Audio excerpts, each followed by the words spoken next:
They say the truth has a way of surfacing in the most unexpected places. In a hushed courtroom on a brisk autumn morning, all eyes fell on a trembling young woman, her belly round with imminent motherhood as she fought to defend her reputation. The crowd snickered when she proclaimed that a local millionaire, whose name was on everyone's lips, was responsible for her unborn child. No one believed her. They called her a liar, an opportunist. But no one anticipated what would happen when the baby arrived, and at the most crucial moment called out to the powerful magnate across the aisle, Dad. Sarah Jenkins had not planned on being at the center of a headline-grabbing scandal. In fact, she had always lived a quiet life in the small town of Ravenwood, a modest place famous for its lakefront boardwalk and annual apple harvest festival. She liked to keep to herself, working part-time at the local bakery while attending community college in the evenings. Sarah was someone who blended into the background, never seeking the limelight. Then she caught the attention of John Carter, a charismatic real estate mogul and millionaire known throughout southeastern Massachusetts. John Carter's name adorned everything from the local hospital's wing to the new library extension. He had an undeniable presence, tall with a dusting of silver hair at his temples despite being in his early 40s, an ever-present confident grin, and an aura that drew people to him like moths to a flame. Sarah first met him at a charity gala she attended as a helper for her bakery. She was there to serve miniature pastries to the wealthy donors who swept through the door in glittering gowns and dark tailored suits. She remembered being self-conscious about her simple black dress bought at a discount store the day before and the wobbly tray she carried. All around her were men with polished shoes, women with pearls, and the hum of important conversations. She felt invisible, until John Carter looked her way. He noticed her spilling a few cookies from the silver platter. With a poised step, he stooped to help her collect them from the floor, ignoring how the well-heeled guests breezed by. His dark green eyes met hers. She had never encountered a gaze quite so intense. He introduced himself, offered a warm handshake, and teased her about rescuing pastries in distress. Sarah stammered, a thanks heart pounding. She couldn't believe the local man of the hour was even speaking to her, let alone picking up fallen cookies at her feet. That brief interaction was the flicker of what would become a firestorm. Soon one short conversation turned into several. John would casually pass by the bakery on a Tuesday afternoon, supposedly to check on an investment project near the water's edge, and wind up buying coffee and a slice of pie. Over time, that slice of pie turned into an invitation to dinner. One dinner led to more, and though Sarah sensed the gulf between their worlds, she was drawn to his warmth, the subtle kindness behind his confident exterior. The millionaire treated her like she was the only person who mattered in a room full of people. Their relationship, however, was far from simple. John was divorced with 2 teenage daughters, and rumors circulated that his ex-wife, Gloria Carter, had left him following a contentious settlement that played out in the tabloids. The entire town had an opinion on John Carter's personal affairs, and Sarah dreaded the day they would begin to talk about her too. That day came sooner than expected. A single paparazzi shot outside a high-end restaurant downtown circulated through local gossip columns. Whispers grew that the reluctant debutante, as some tabloids called Sarah, was the new paramour of Ravenwood's golden man. She was teased at the bakery and bombarded with sly comments at community college. Sarah tried to ignore it, but the tension was building. Then 2 months into their budding relationship, John seemed to withdraw. He cancelled dates, claimed he was too busy or traveling. Phone calls turned sporadic. She would have brushed it off as a casual romance that ran its course, until she discovered she was pregnant. Numb with shock, Sarah tried calling John. No response. Days turned into weeks of silence. She was certain he would never speak to her again until, in a desperate attempt, she turned up at his sprawling lakeside mansion, only to be confronted by his imposing security guard, an ex-cop named Franklin Reynolds. Franklin treated her with a cold, practiced courtesy and told her that Mr. Carter was away on business. Desperate and terrified, Sarah left a handwritten letter with the security guard. She poured out her heart, pleading that John get in touch. No reply came. Months passed. Sarah's belly grew, and so did her anxiety. Without proof, she knew the local rumor mill would shred her reputation. Yet she felt certain John was the father. Despite his ghosting her, she never believed he was a bad man. She clung to the memory of his warmth and compassion, sure there had to be some explanation. Then out of the blue, she received a legal summons. John Carter had preemptively filed for a restraining order accusing her of harassment and defamation. According to the document, Sarah Jenkins was stalking and maligning him publicly, spreading false accusations about carrying his child. The final blow came in a second letter from Carter's attorneys. They demanded that she cease and desist all claims related to paternal responsibility. Sarah felt her world crumble. She had no money to fight a legal battle. She had no family support, with her parents living out of state and barely scraping by themselves. So she sought the help of a small-town attorney named Marcus Alvarez, a friend of a friend who specialized in family law. Marcus believed her story and offered to represent her pro bono if she was willing to stand in court. Now the calm before the storm was about to end. The moment was rapidly approaching when Sarah would walk into a courtroom, pregnant, vulnerable, and hopeful that truth would prevail. Marcus Alvarez was known in Ravenwood as something of a people's champion, a kind-eyed lawyer with a rumpled suit working from a modest office above the town's hardware store. He had a reputation for taking on cases that no one else wanted: tenants fighting eviction, battered spouses seeking restraining orders, local farmers grappling with big agribusiness. He rarely won big paydays. Nonetheless, he was relentless, and in some corners of Ravenwood, he was revered. He took Sarah's case to heart for a variety of reasons. He had a younger sister who fell on hard times after a messy relationship, and he saw traces of her fear in Sarah's eyes. Moreover, John Carter's legal team was known to bury opponents in a flood of motions and countersuits. The power imbalance was staggering. To Marcus, the uphill battle meant a chance to defend someone truly in need. On the other side was Carter's famed attorney, Elaine Kildare. She was the polar opposite of Marcus in nearly every way: glamorous, crisp suits, and impeccable track record. Rumor had it that her retainer fee alone ran into the tens of thousands. She played the legal game like chess, always 3 moves ahead. Where Marcus might rely on empathy and moral suasion, Elaine preferred cold, calculated efficiency. Her willingness to take on Carter's case signaled how seriously the millionaire was taking Sarah's claim. And so began a saga of depositions, discovery requests, and official statements that seemed to multiply by the day. Marcus would drive Sarah to the county courthouse in his battered sedan to file paperwork. They'd eat cheap takeout in his cluttered office, going over every detail of her relationship with Carter, where they met, what they did when they last spoke, and the circumstances that led up to her pregnancy. The public was drawn to the spectacle. Online forums buzzed with speculation. Was Sarah a gold digger? Did Carter father her child? Was she telling the truth, or was this a ploy to extort money from the local real estate mogul?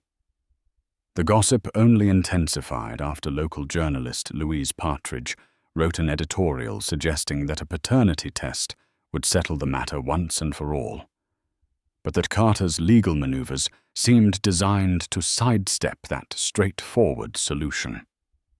Behind the scenes, Sarah was a bundle of nerves. She tried to maintain her composure, but each day brought fresh doubt. What if the court refused to hear her story? What if Carter's lawyers found a way to discredit her completely? During her quieter moments as she lay in bed, she felt the baby fluttering in her womb.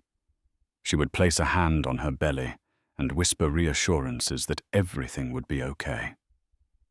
Deep down, she believed in the justice system, but she also knew how easily justice could be derailed by wealth and power. Meanwhile, Carter maintained a public facade of cool detachment.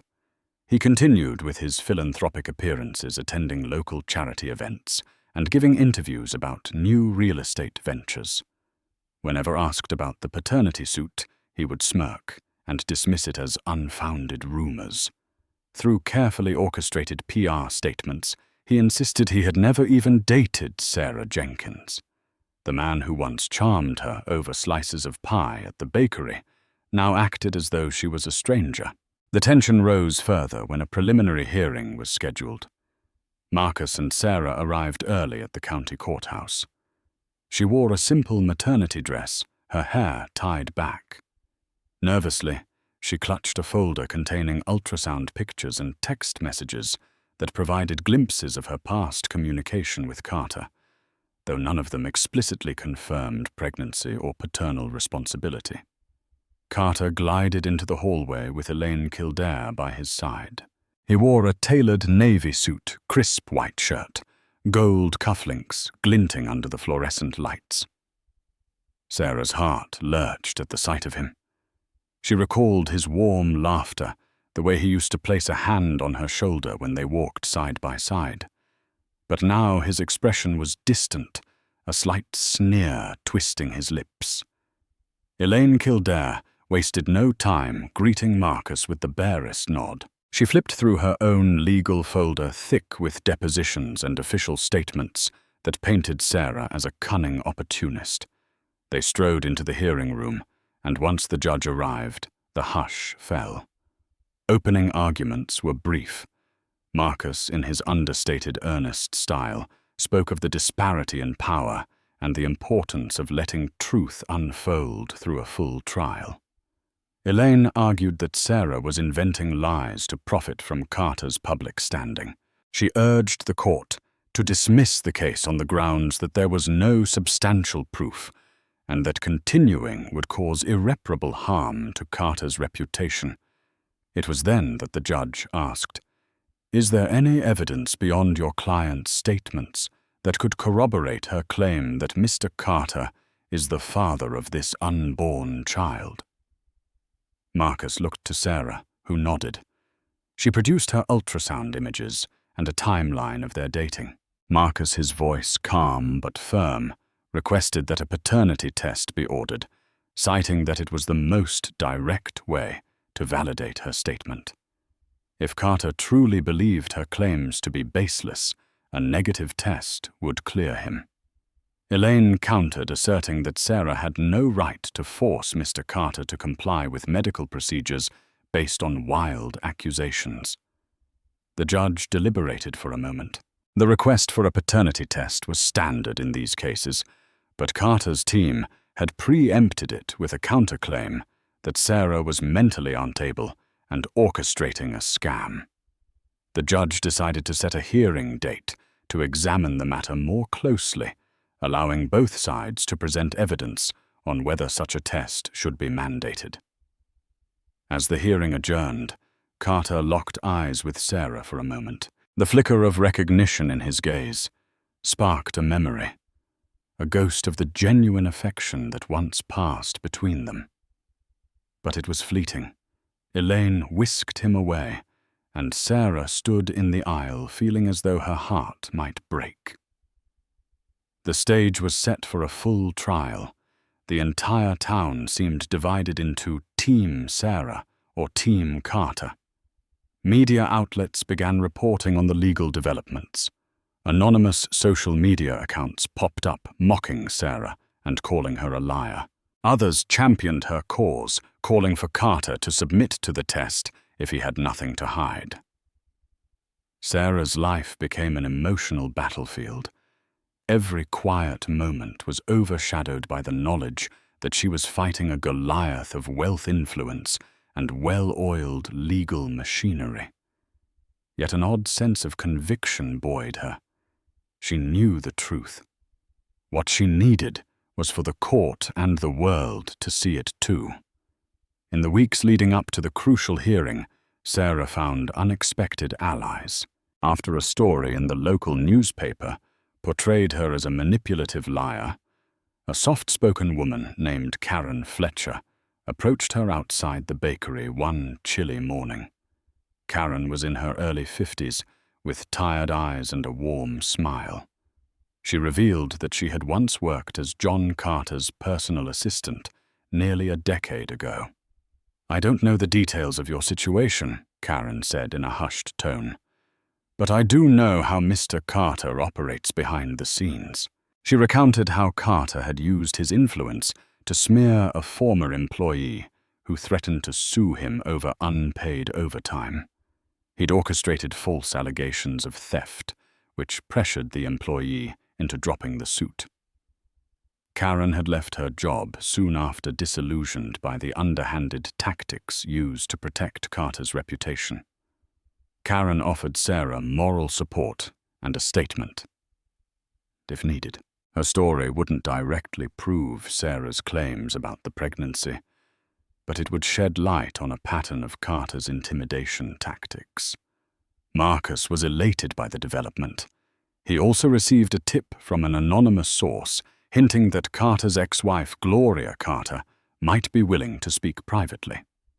Gloria had left the marriage under a cloud of secrecy, securing a large settlement that included a strict non-disclosure agreement. Marcus doubted she'd violate that NDA, but any insights she offered could help them prepare a stronger case.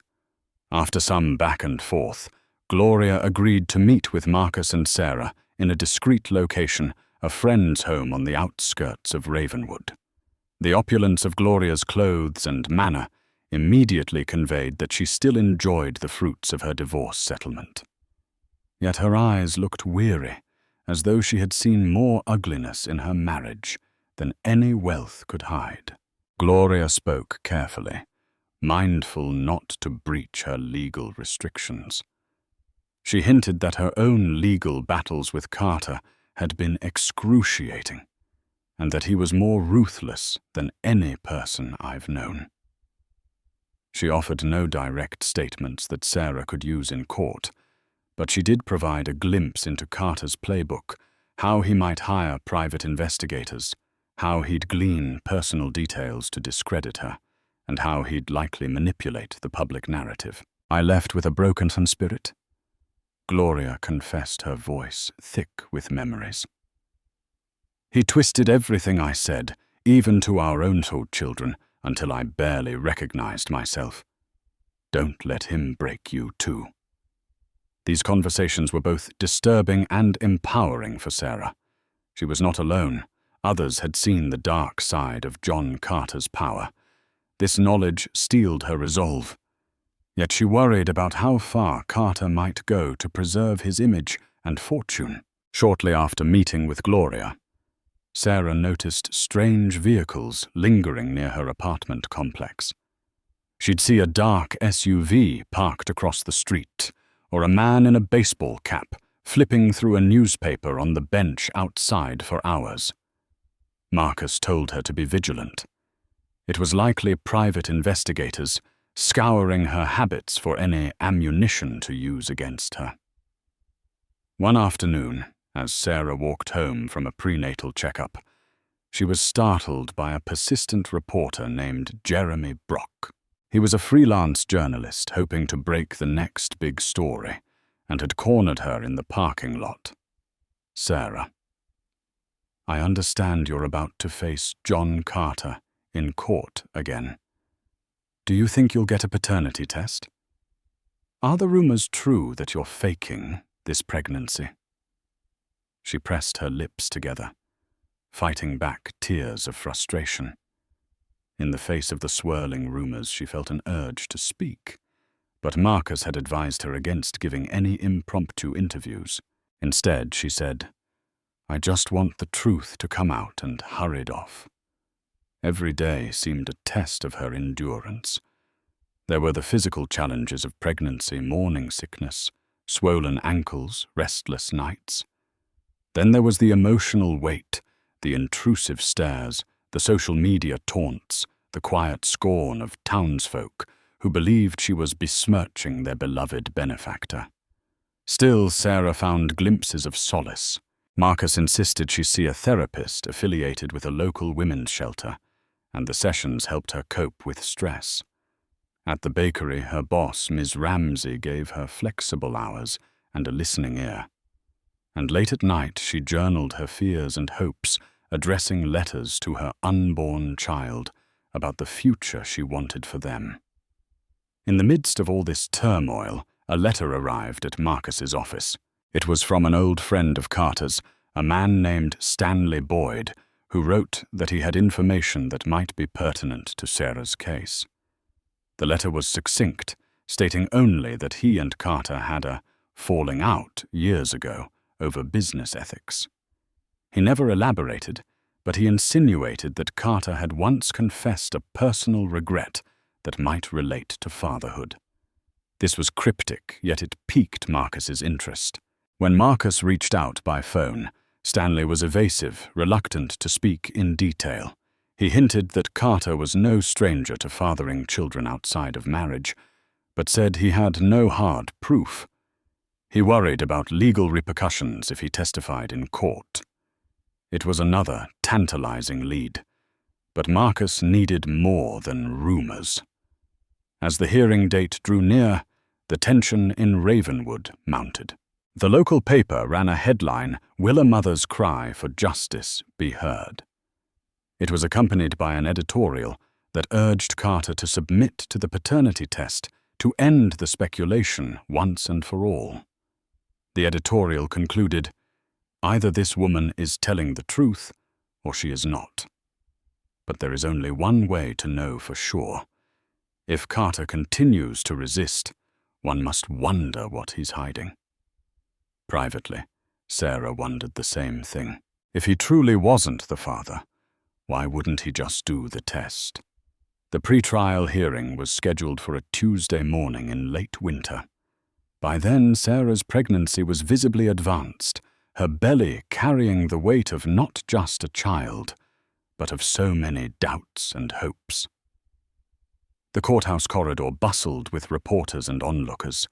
Cameras flashed and microphones jutted towards Sarah's face. Despite Marcus's presence, it was overwhelming.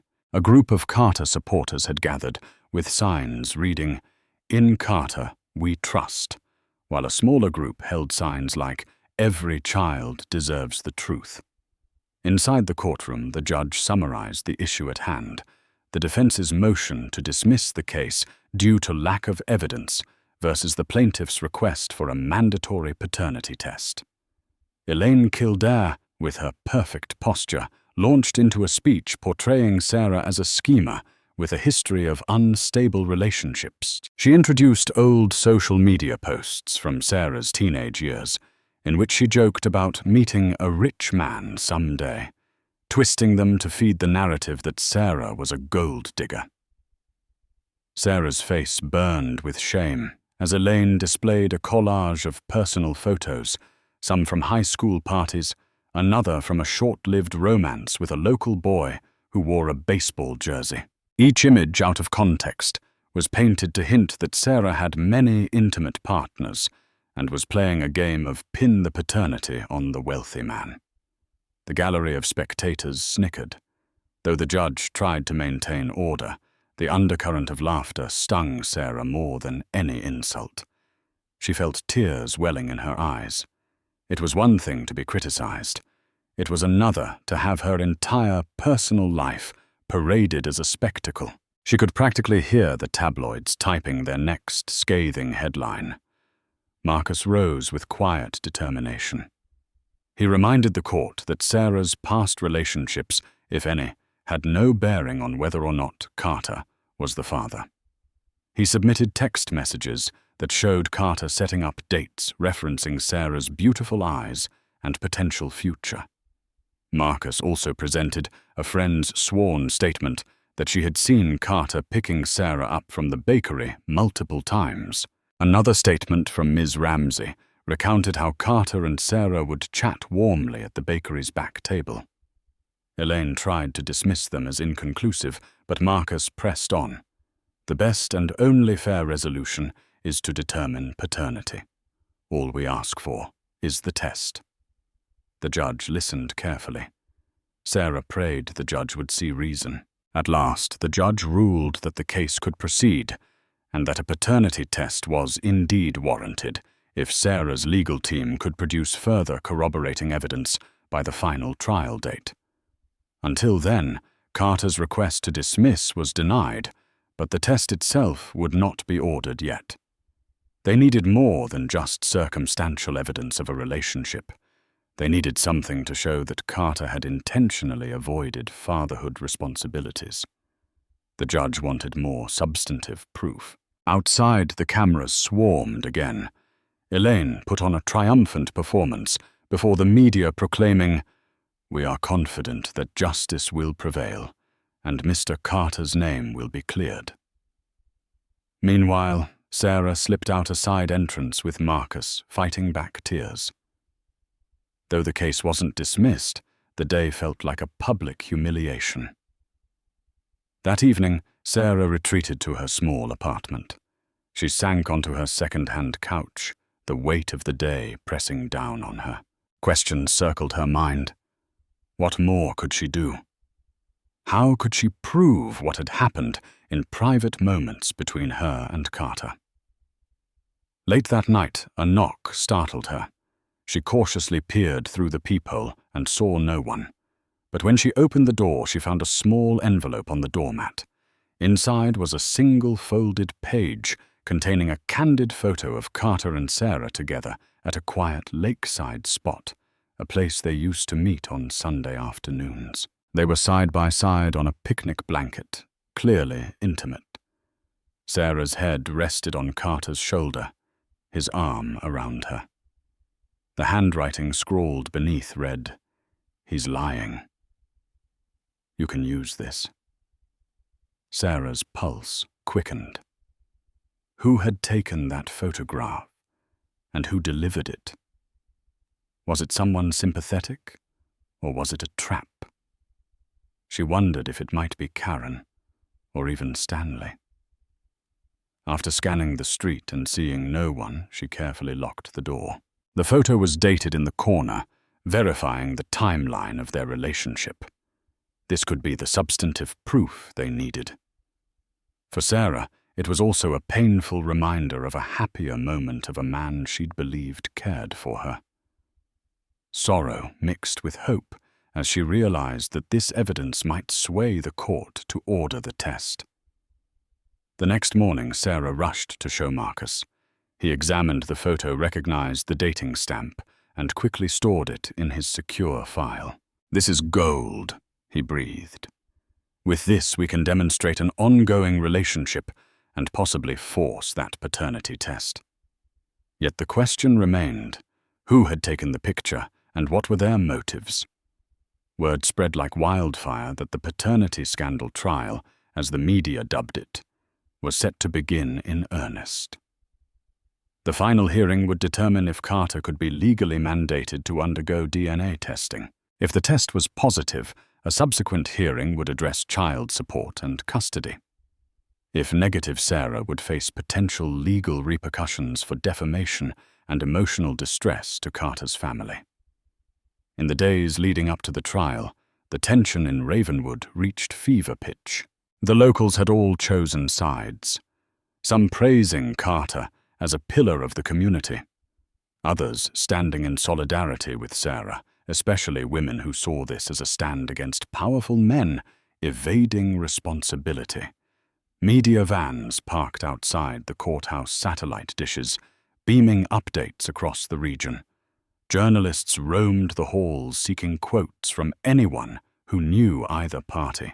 Rumors suggested that Carter had quietly been pressuring local businesses, threatening to withdraw investments if they publicly supported Sarah. Meanwhile, Sarah received an unexpected offer from an online crowdfunding group that wanted to help cover her living expenses during the trial. Though touched by the gesture, she felt uneasy about accepting money from strangers. On the first day of trial, Sarah arrived with Marcus and her friend from the bakery, Eva, who offered emotional support.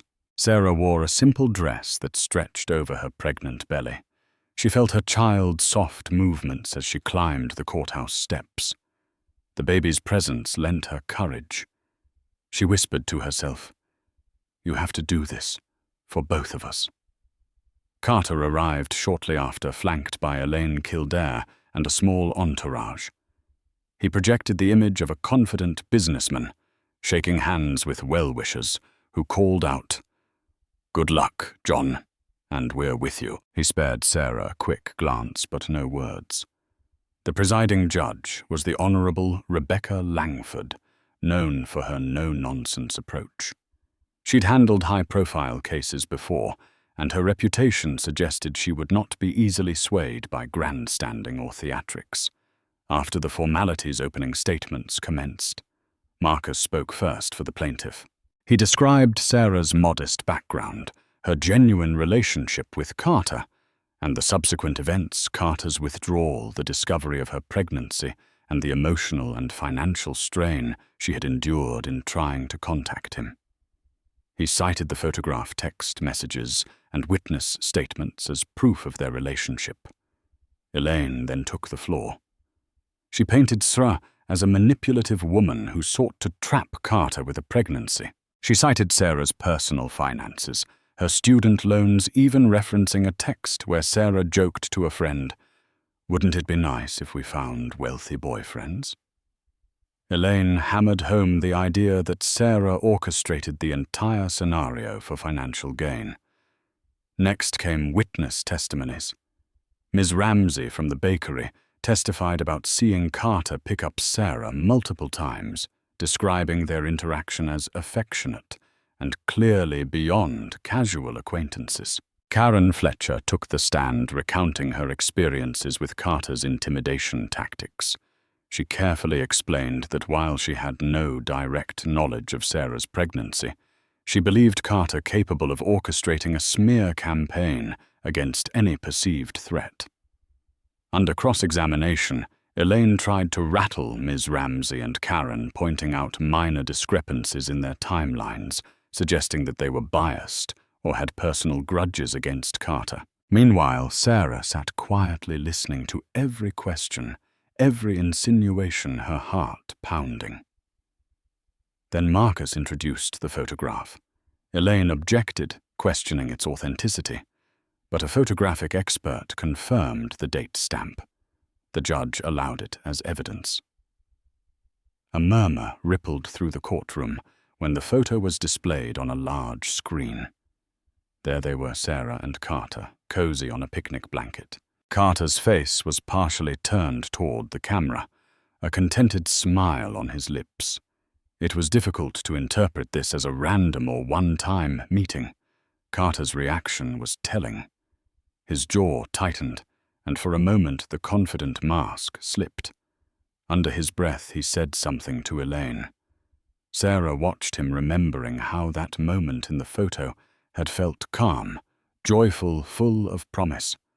When Carter finally took the stand, the crowd leaned forward in anticipation. In measured tones, he admitted to having friendly interactions with Sarah, but denied ever having an intimate relationship. He claimed the photograph had been taken at a charity event for his real estate staff and their families.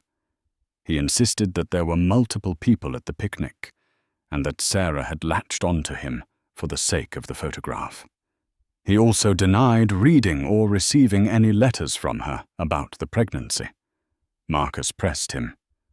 "You never once suspected Miss Jenkins might be pregnant with your child?"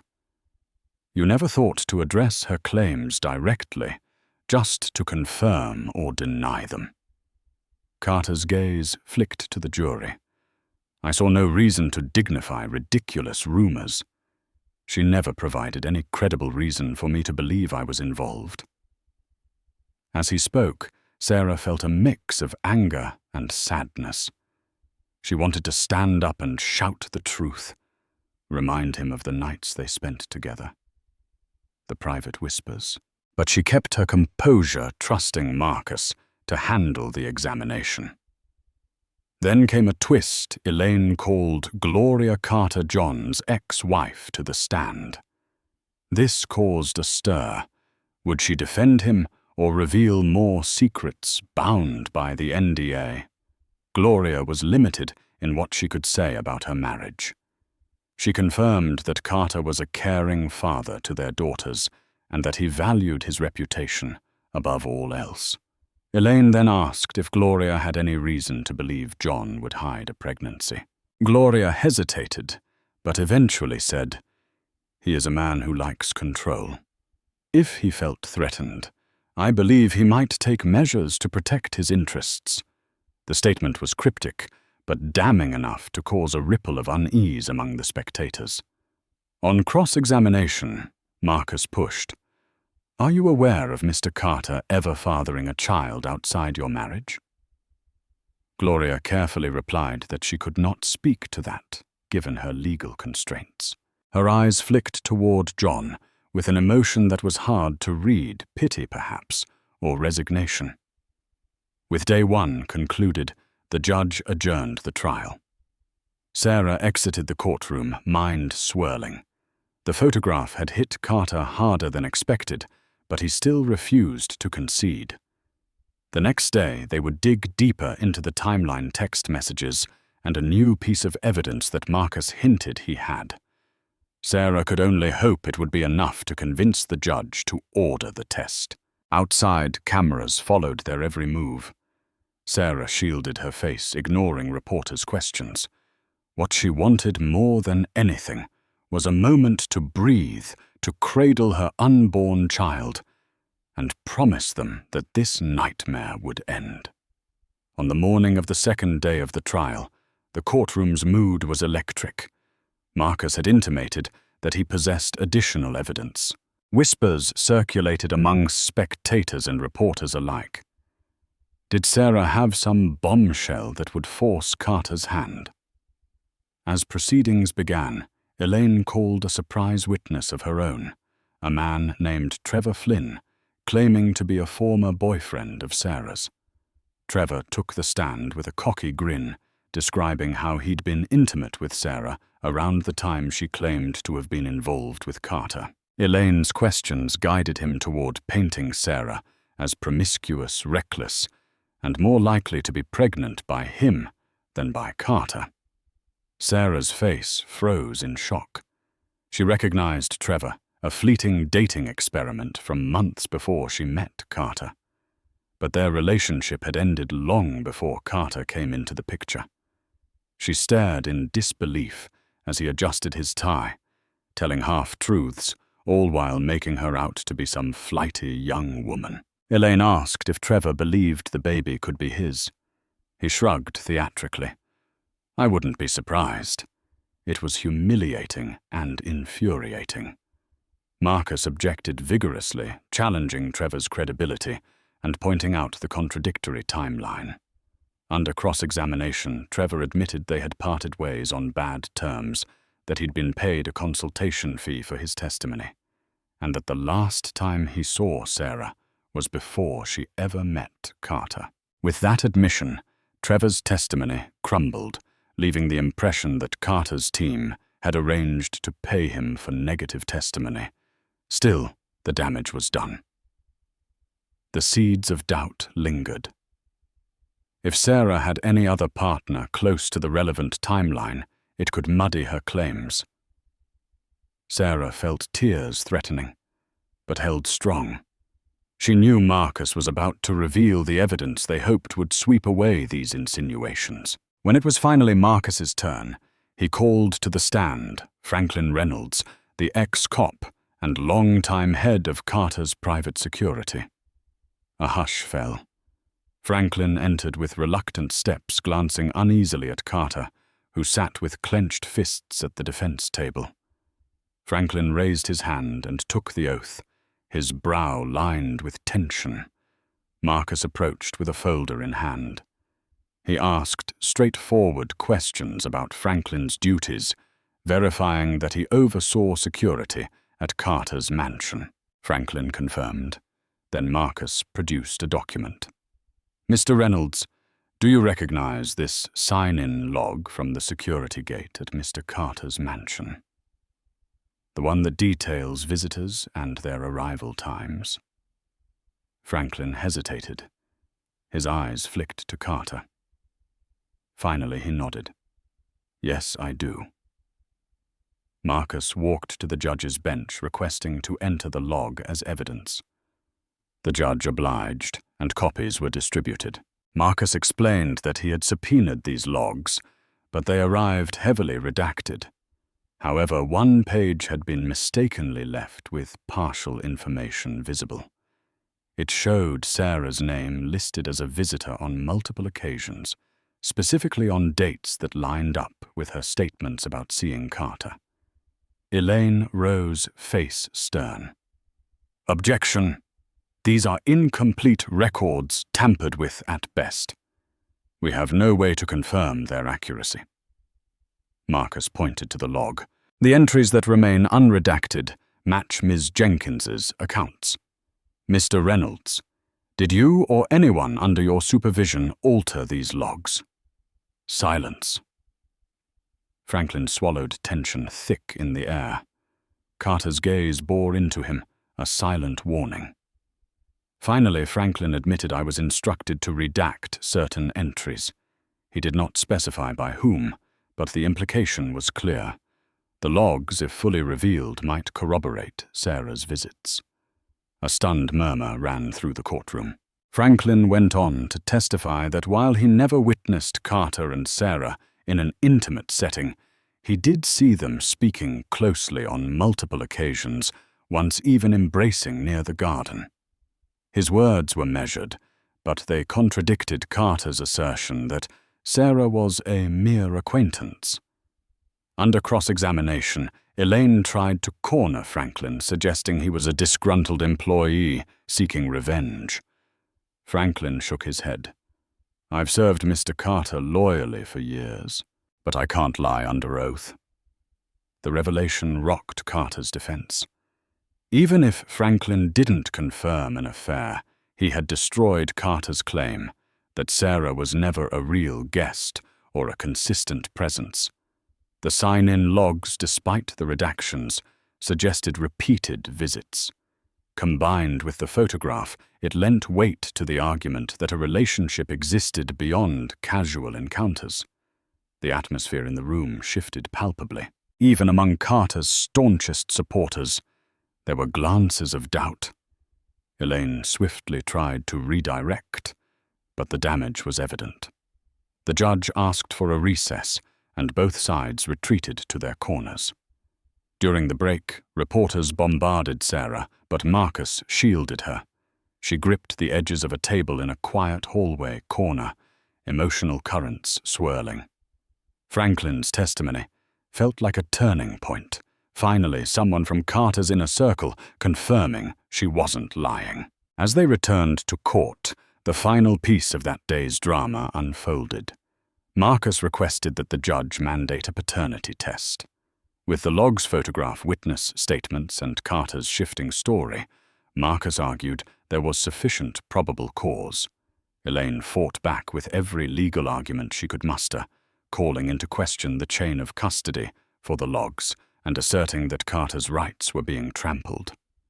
Judge Langford listened intently. Then in a firm tone she declared, "Given the evidence presented thus far, I find it compelling that Ms. Jenkins may have had a significant relationship with Mr. Carter during the time frame in question.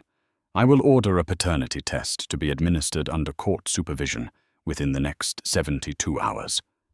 The words felt like a surge of victory for Sarah. She could almost hear a collective gasp in the gallery. Cameras flashed as the judge banged the gavel, bringing that session to a close. Elaine's expression was thunderous. Carter's face had gone pale, and he clenched his jaw so tightly a muscle twitched at his temple. Sarah's breath hitched. This was it. Truth or falsity would finally be confirmed. If the child was Carter's, he could no longer hide behind denial. If not, Sarah would be forever branded as a fraud. She placed a hand over her belly, feeling a tiny flutter in response. For the first time in a long while, she felt relief. The next steps were clear. 3 days later, the court-appointed lab technician arrived at a neutral medical facility under strict supervision. Sarah, accompanied by Marcus, submitted a sample of her blood. Carter, accompanied by Elaine, provided his own. The test was performed with the highest standard of chain of custody protocols, ensuring no tampering could occur. It would take a few days for the results. During that time, speculation ran rampant. Some tabloids declared that Sarah's scheme was about to unravel. Others speculated that Carter had fathered not one, but multiple secret children.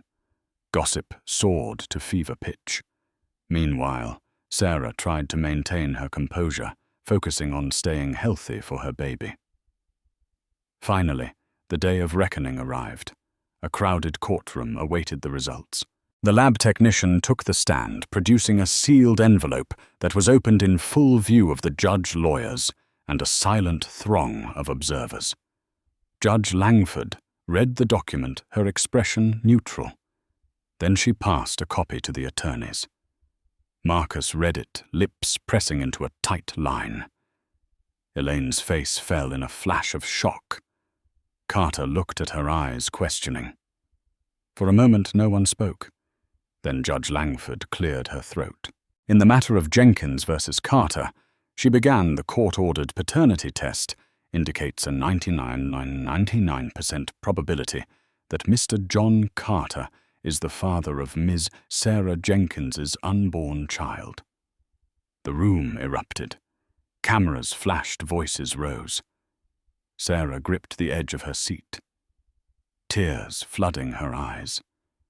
Despite having known the truth in her heart, the relief of official confirmation was overwhelming. She felt every emotion swirl, vindication, sorrow, triumph, and an undercurrent of heartbreak for how hard she had to fight to reach this moment. Carter's face blanched. For a split second, he looked at Sarah as if wanting to speak, but he remained silent. Elaine tried to stand, but the judge raised a hand for order. We will move forward with discussions of child support custody and any damages at a separate hearing. For now, I suggest both parties and their counsel meet in chambers to negotiate interim arrangements for Ms. Jenkins's well-being, given she is near term. An awkward hush fell. As people filed out, some offered supportive smiles to Sarah. Others gawked at Carter, who kept his gaze fixed on some distant point. Finally, Carter turned and brushed past her, refusing to make eye contact. Then something happened that no one had anticipated. There was an outcry in the hall. People gasped, and a hush rippled through those waiting. Sarah, stepping into the hallway, spotted Carter's 2 teenage daughters, standing there, tears streaming down their faces. They had come presumably with their mother Gloria to support their father, or perhaps see the outcome for themselves. One daughter, Lily, locked eyes with Sarah, and then turned to her father. Dad? Why, Carter's guarded facade broke. He reached for Lily, but she stepped back. She looked from Sarah's pregnant belly to her father's face. Her voice trembled. Is it true? We have a sibling. Journalists snapped photos, capturing the heartbreak in real time. Carter's lips parted, but no words came out. Elaine tried to intervene, ushering the girls away, but it was too late. The damage was done. The public saw the raw, unfiltered reality of a father who had lied not just to a courtroom, but to his own family. In the hush, a child's voice rang out, surprisingly clear, though it did not come from Carter's teenage daughters. It came from a small boy, standing near the side, holding his mother's hand. The child's eyes were fixed on Carter, confusion etched into his features. His mother's face went pale. People in the hallway turned uncertain who the boy was. Suddenly the boy called out, "Dad! Daddy, what's happening?" A stunned collective intake of breath filled the corridor. Sarah froze. The mother grabbed the boy's hand, trying to hush him, but it was too late. The implication was explosive. Could it be that Carter had another child he'd never acknowledged? Elaine's jaw dropped. Carter, flabbergasted, stared at the boy and the woman, recognition dawning on his face. A swarm of reporters closed in, capturing every second. Security guards rushed to maintain order. For a moment it felt like time stood still. Two heartbreaks colliding: Sarah's proven paternity case, and another woman's silent anguish, standing with a child who called Carter Dad. Chaos broke out. Shouts, camera flashes, tears. Sarah stood still as the corridor became a tempest of accusations and revelations. The boy clung to his mother, eyes wide, as Carter faced a second wave of devastation. The entire building seemed to hold its breath at the sudden, staggering twist.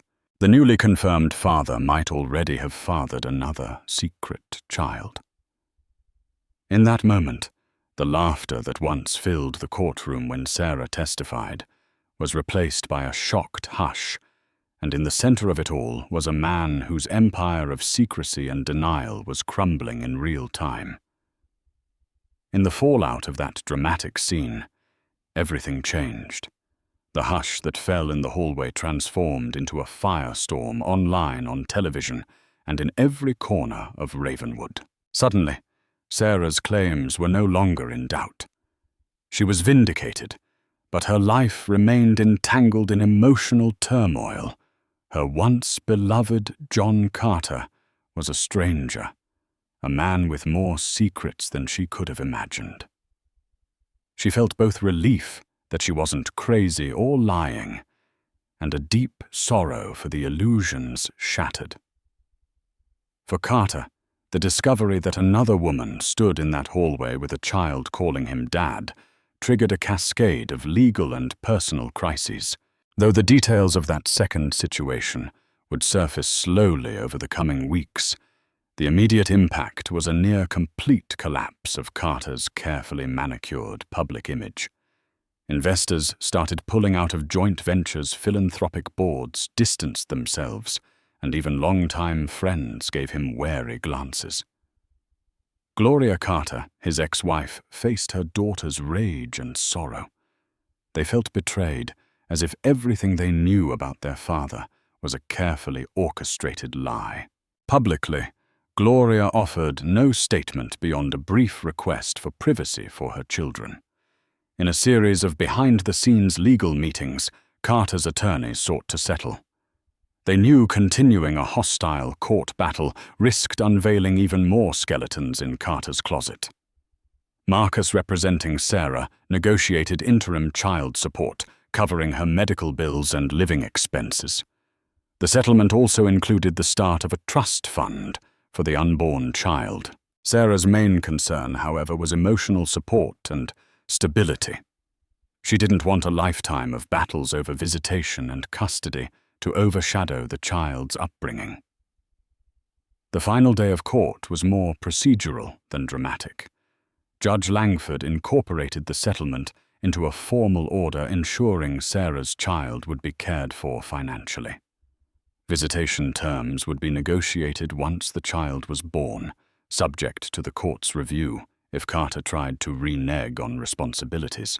The boy, who had also called Carter Dad, would become the subject of a separate paternity suit, as the woman soon filed her own claim. Despite the outcome, Sarah's emotions were complex. She had triumphed in proving the truth, but she felt hollow and exhausted. The man she had once loved had turned her life into a public circus. She couldn't imagine co-parenting with someone who had tried so viciously to discredit her. Yet the child inside her deserved to know their father if Carter could ever learn to truly love without deceit. Days turned into weeks. The media gradually moved on to the next scandal. A few tabloids stuck to the story, but interest began to wane after the definitive paternity result. Sarah focused on preparing for motherhood, buying baby supplies, painting the nursery in soft greens, and leaning on the small circle of supportive friends she'd found through the ordeal. Eventually the day came when her baby arrived, a daughter named Violet Grace, born in a bright hospital room with Ms. Ramsey and Eva by her side.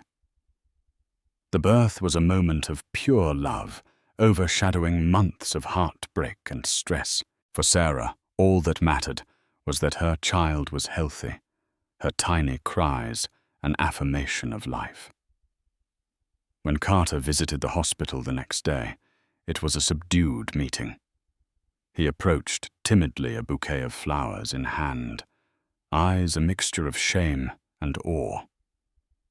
Sarah allowed him to hold Violet, carefully observing how he handled her tiny body. There were tears in his eyes, tears that might have been genuine remorse or perhaps regret at how he had mishandled everything. Without words, Sarah quietly watched, unsure of what to feel. This was the man who had once cradled her face, whispering sweet words, and then turned around to legally destroy her. Now he stood at Violet's cribside, trying to connect with a newborn who had never asked to be part of a scandal.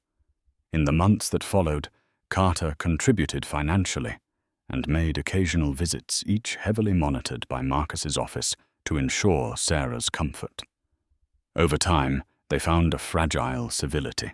Carter seemed determined to maintain a relationship with his new daughter, though the trust between him and Sarah was far from repaired. The second paternity suit from the hallway incident proved true, as well confirming Carter had fathered another child years ago. That revelation forced him to reckon with the extent of his past mistakes. For Sarah, the greatest victory was that the laughter she once heard in the courtroom no longer echoed in her mind. She was no longer the butt of jokes, the delusional pregnant woman. She was a mother, strong and capable of fighting for her child's rightful future. The memory of the day the baby called him Dad in that humiliating swirl would forever be etched in her heart. But she vowed to protect Violet from any similar pain, no matter what the future held with John Carter. There are moments in life when a single word like Dad can pierce the fabric of deception and bring the truth crashing into the open. For Sarah Jenkins, that moment in the courtroom signaled both vindication and a bittersweet victory. Though she exposed a millionaire's lies and secured a future for her child, the emotional scars remain. Life rarely ties itself into a neat bow, but Sarah has found strength in her baby's eyes, forging a path forward in honesty and hope. Let her story be a reminder that truth does prevail, even when the odds seem insurmountable. If this tale moved you, please show your support by liking the video, sharing it with friends who need courage, and subscribing to the channel for more powerful real-life stories. Your engagement helps keep these narratives alive, illuminating the resilience of the human spirit. Until next time, thank you for watching, and never underestimate the power of a single heartfelt word.